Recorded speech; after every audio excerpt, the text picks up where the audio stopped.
అన్నమయ్య జిల్లా రైల్వే కోడూరు నియోజకవర్గంలో వైఎస్ఆర్సీపీకి బిగ్ షాక్ తగిలింది. పార్టీకి కంచుకోట కేఎస్ అగ్రహారంలో 150 కుటుంబాలు వైఎస్ఆర్సీపీ నుండి టీడీపీలో చేరాయి. తెలుగుదేశం పార్టీ రాష్ట్ర కార్యదర్శి మాజీ ఎమ్మెల్సీ బత్యాల చెంగల్ రాయుడు, రైల్వే కోడూరు నియోజకవర్గ టీడీపీ ఇన్ఛార్జ్ ముక్కా రూపానంద్ రెడ్డి తదితరులు గ్రామ దేవతకి ప్రత్యేక పూజలు చేసి ప్రచారాన్ని ప్రారంభించారు.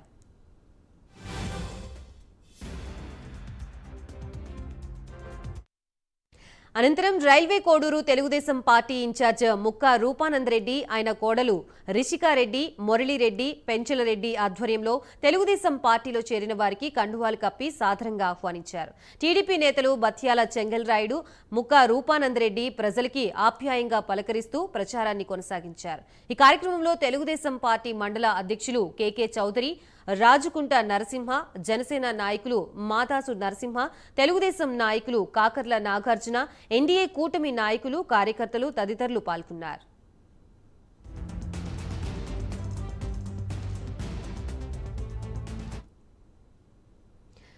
Right, TV bulletin updates. నమస్తే.